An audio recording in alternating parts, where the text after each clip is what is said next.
त्यातली पहिली समस्या आहे भांडवल. Capital is the basic need. Hello hello capital is the basic need of the agriculture.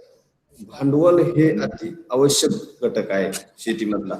त्याचं कारण असं की भांडवलाचे शेतीमध्ये दोन प्रकार पडतात. एक स्थायी भांडवल आणि दुसरं आहे खेळते भांडवल. स्थायी भांडवल म्हणजे जमीन घेणे किंवा ट्रॅक्टर घेणे किंवा जे स्थिर घटक असतात त्या घटकांची खरेदी करणे, यासाठी जे भांडवल लागतं त्याला स्थायी भांडवल लागतं. ते एकदाच लागतं, परत पुन्हा पुन्हा ते लागत नाही. म्हणजे ट्रॅक्टर खरेदी केला की पुन्हा तो खरेदी करण्याची गरज नसते किंवा अर्धा त्याचा मेंटेनन्स वरचा खर्च आहे. जमीन खरेदी केली तर त्या जमिनीच्या खरेदीवर पुन्हा खर्च करण्याची गरज नाही. हा स्थायी खर्च झाला, तो न बदलणारा असतो. परंतु जे खेळतं भांडवल असतं ते मात्र अतिशय मोठ्या प्रमाणात त्याची गरज असते आणि खेळत्या भांडवलामध्ये वेगवेगळे घटक आहेत की जे समाविष्ट होतात. उदाहरणार्थ जसं मी सांगितलं की ट्रॅक्टर आहे, पण ट्रॅक्टरचं मेंटेनन्स करावं लागतं, दररोजच्या दररोज डिझेल टाकावं लागतं किंवा त्याची देखभाल करावी लागते वगैरे, अशा सारखे खर्च असतात. शिवाय सर्वात महत्वाचं म्हणजे बियाणे असेल, खते असेल, वेगवेगळे अवजारं असतील, अवजारांचं मेंटेनन्स असेल, त्यानंतर वाहतूक असेल, त्यानंतर स्प्रेचे खर्च असतील, मजुरांवरचा खर्च असेल, अशा एक ना अनेक कारणांसाठी पैशाची गरज असते. आणि त्यामुळे ज्या ज्या ठिकाणी भांडवलाची उपलब्धता आहे तेथील ते शेतकरी चांगल्या प्रकारे शेती करू शकतात. परंतु ज्या शेतकऱ्यांकडे भांडवलाची उपलब्धता नाही ते मात्र चांगली शेती करू शकत नाही. वेळेत शेतीचं जे काय काम असेल, आज खत देण्याची गरज असेल तर ते आज खत देऊ शकत नाही. कुणाचा तरी व्हिडिओ चालू आहे रे.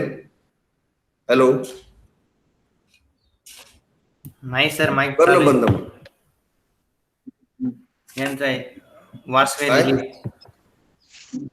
वासवे दिलीप म्हणून आहे, त्यांचा माईक चालू आहे. वासवे त्याला सांग ना तू माईक बंद कर म्हणा.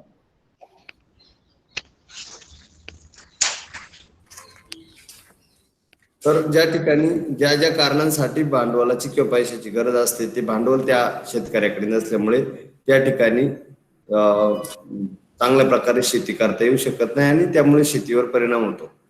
शिवाय भारतीय शेतकऱ्याचा जर आपण विचार केला तर भारतीय शेतकरी हा अल्पभूधारक आहे आणि अल्पभूधारक असल्यामुळे त्याच्याकडे कोणत्याही प्रकारचे आधुनिक यंत्रसामुग्री नसते, आधुनिक उपकरण नसतात, आधुनिक पद्धतीने तो शेती करू शकत नाही. त्याचं कारण असं की त्याच्याकडे भांडवल नसतं. आणि शिवाय जेही भांडवल उपलब्ध करायचं असतं तर तो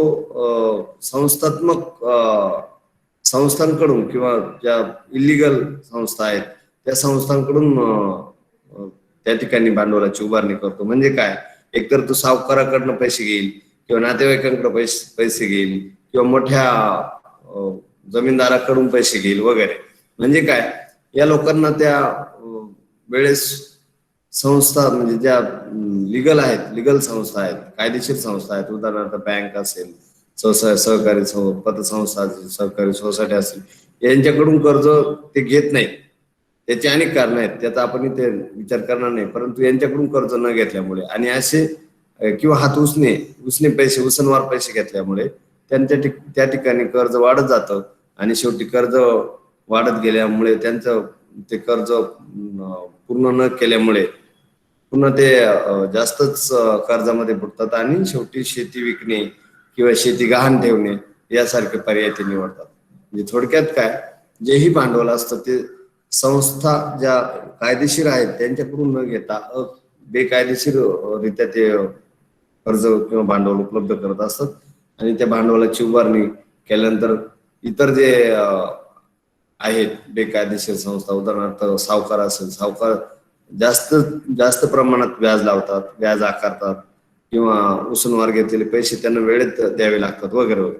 अशा अनेक घटकांद्वारे त्या ठिकाणची शेती प्रभावित होत असते आणि भांडवल हा घटक त्या ठिकाणी मुख्यत्वे प्रभाव पाडत असतो. आणि म्हणून त्या ठिकाणी एकूण शेतीवर परिणाम होतो आणि एकूण उत्पादन कमी होतं आणि म्हणून भांडवली समस्या महत्वाची आहे. दुसरं आहे वाहतूक. आपल्याला माहिती आहे आपण कितीही चांगला माल उत्पादित केला आणि तो जर वेळेत आणि कमी वेळेत पाहिजे त्या ठिकाणी आपण पोहोचू शकलो नाही तर त्या मालाला किंमत मिळत नाही. म्हणजे उत्पादक ते ग्राहक यामध्ये जो काम करतो तो घटक म्हणजे वाहतूक होय. आता वाहतुकीचे दोन प्रकार पडतात. आपण मागच्या वेळेस पाहिलेलं आहे की एक वाहतुकीचे प्रकार हे त्या खर्चावर आधारित असतात किंवा एकूणच भौगोलिक अंतरावर अवलंबून असतात. जर खर्चाचा विचार केला तर आपण त्याला आर्थिक अंतर असे म्हणतो.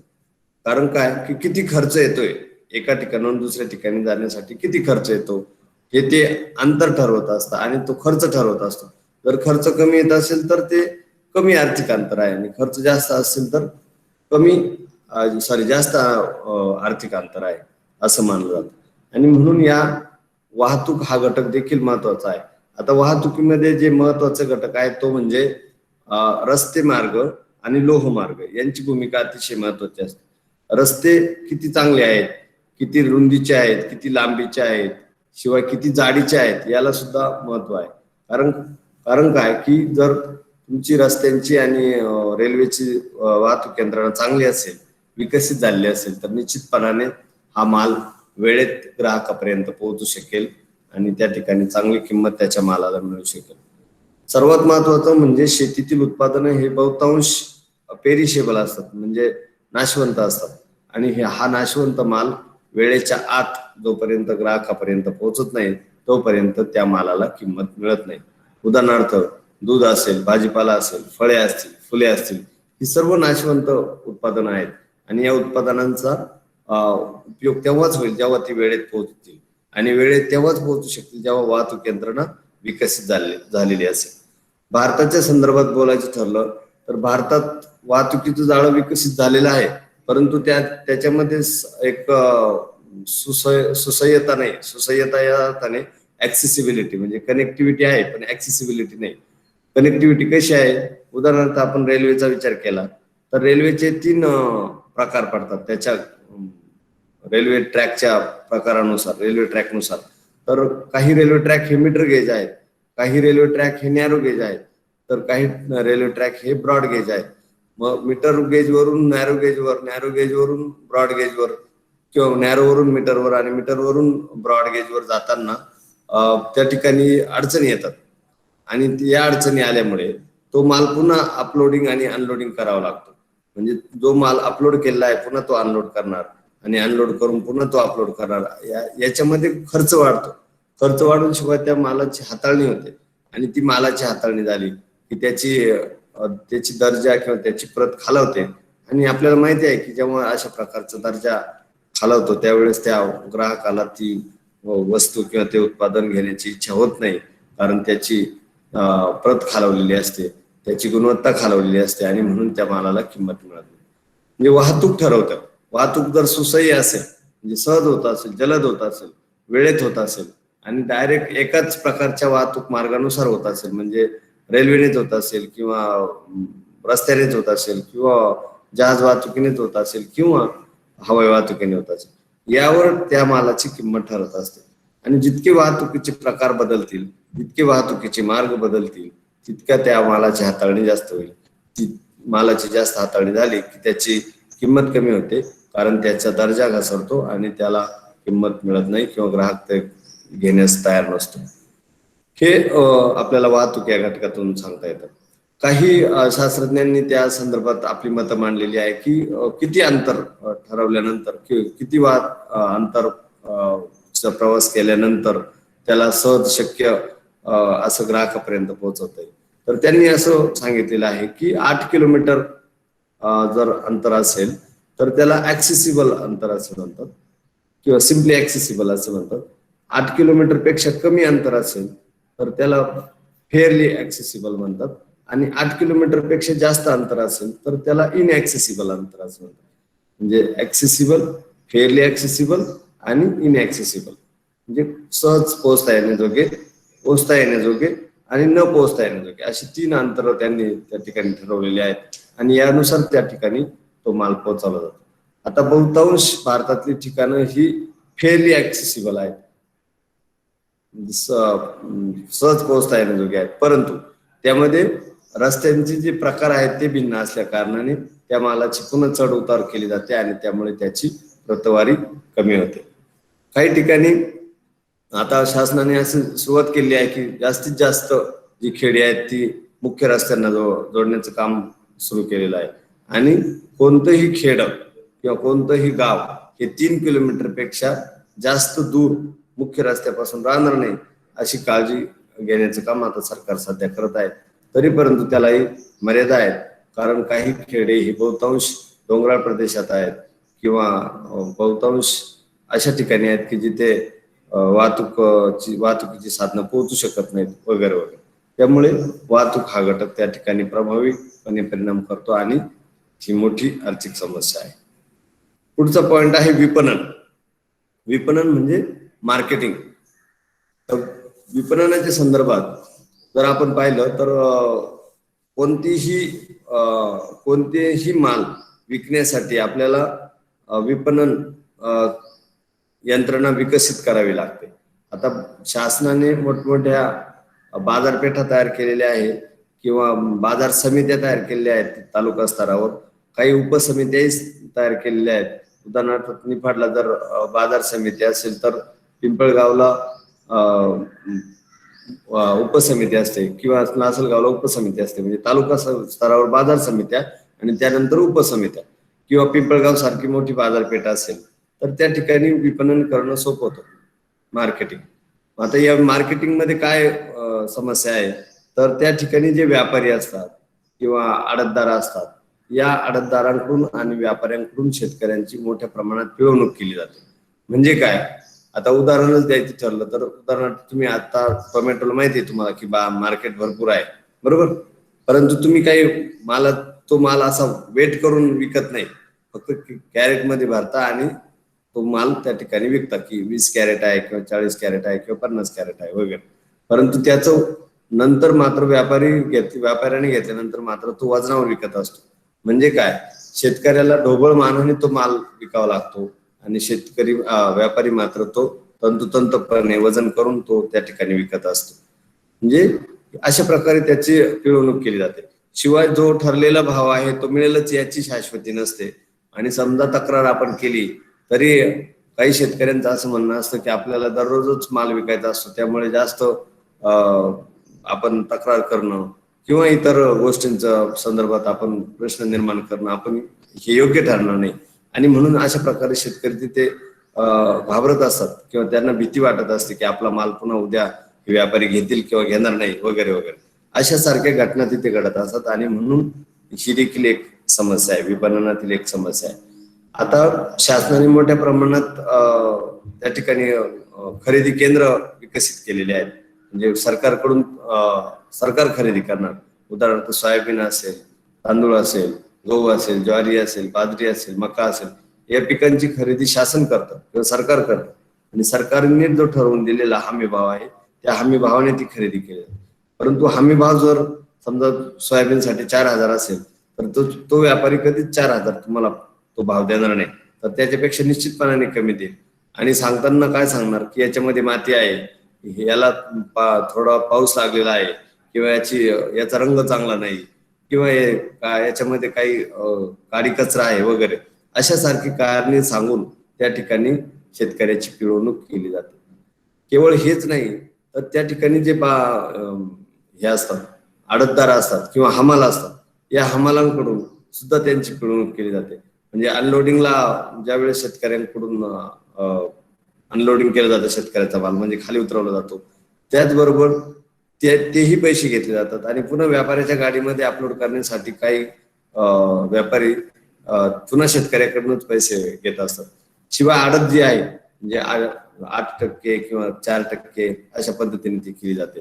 तर मागे मोठा संघर्ष या संदर्भात झालेला आहे की आडत आपल्यालाच का किंवा शेतकऱ्यावरच का, तर निम्मी म्हणजे अर्धी आडतदाराने किंवा व्यापाऱ्यांनी सहन करायची आणि आपण अर्धी म्हणजे 50% शेतकऱ्यांनी सहन करायचे. अशासाठी संघर्ष झाला होता. परंतु तो काही संघर्ष कामी आला नाही आणि शेवटी निर्णय असा घेण्यात आला की पूर्ण जी आडत असेल ती शेतकऱ्याकडूनच घ्यायची किंवा शेतकऱ्यानेच ती अदा करावायची वगैरे. अशा सारख्या विपणनातल्या अनेक समस्या आहेत की ज्या समस्यांमध्ये देखील शेतीवर परिणाम होतो आणि त्याचं आर्थिक मोठ्या प्रमाणात नुकसान होतं आणि एकूण त्याचं संपूर्ण जीवनमानावर त्याचा परिणाम होत असतो. पुढचं आहे बाजारपेठ, मार्केट. आता विपणन ही वेगळी गोष्ट आहे आणि बाजारपेठ वेगळी गोष्ट आहे. Marketing and market. मार्केटिंग म्हणजे विक्री करण्याची व्यवस्था, विपणन म्हणजे विक्री करण्याची व्यवस्था आणि बाजारपेठ म्हणजे ठिकाण. उदाहरणार्थ लासलगाव बाजारपेठ, पिंपळगाव बाजारपेठ, नाशिक बाजारपेठ, मुंबई बाजारपेठ. आता ह्या बाजारपेठा जितक्या वाढतील तितकं त्या शेतकऱ्यांना फायदा होईल. म्हणजे काय की जर समजा मला टोमॅटो विकायचा आहे आणि मी त्या ठिकाणी पिंपळगावला विकत असेल तर पिंपळगावला जाण्यासाठीचं अंतर आणि अगदी माझ्या गावापासून 2 किलोमीटरवर बाजारपेठ याची असेल टोमॅटोची, तर ते अंतर यामध्ये फरक पडत असतो. म्हणजे माझा वाहतुकीचा खर्च 2 किलोमीटर खूप कमी असेल, पण मला 30 किलोमीटर वाहतूक करायची असेल तर तो वाढेल.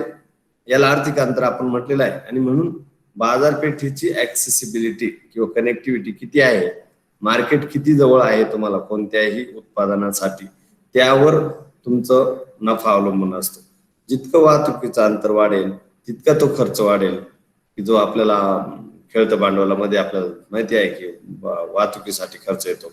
पण तो वाहतूक करताना आपण पुन्हा कोणत्या प्रकाराने करत आहोत, कोणती पद्धत वापरत आहोत, रस्ते वाहतूक वापरतो का, रेल्वे वाहतूक वापरतो का, हवाई वाहतूक वापरतो का, की जल वाहतूक वापरतो, यावर देखील तो खर्च अवलंबून आहे.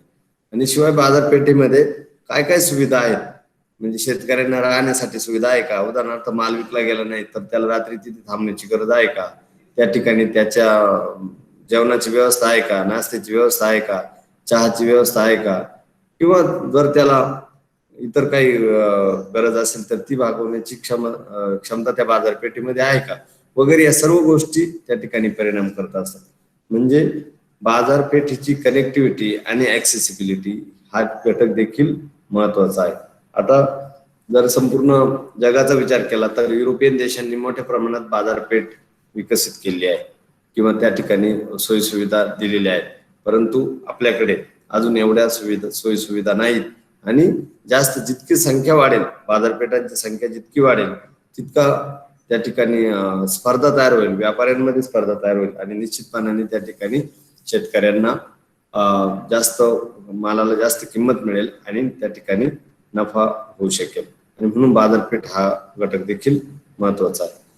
पुढचं आहे पीक संरक्षण किंवा साठवण. आता एकदा पिकाची काढणी झाली की त्याचं संरक्षण करणं ही शेतकऱ्याची जबाबदारी असते जोपर्यंत तो माल विकला जात नाही. आणि त्यामुळे पीक संरक्षण करण्यासाठी आणि बहुतांश शेतकऱ्यांकडे की जे अल्पभूधारक आहेत त्या शेतकऱ्यांकडे कोणत्याही प्रकारच्या सुविधा नसतात, साठवणुकीच्या सुविधा नसतात, स्टोरिंग कॅपॅसिटी नसते. आता बऱ्याच ठिकाणी प्री-कूलिंग प्लांट आणि चिलिंग प्लांट तयार झालेले आहेत, परंतु ही चिलिंग प्लांटची काही मर्यादा आहे. या मर्यादेमुळे त्यांना त्या ठिकाणी तो माल संपूर्णपणे साठवता येत नाही.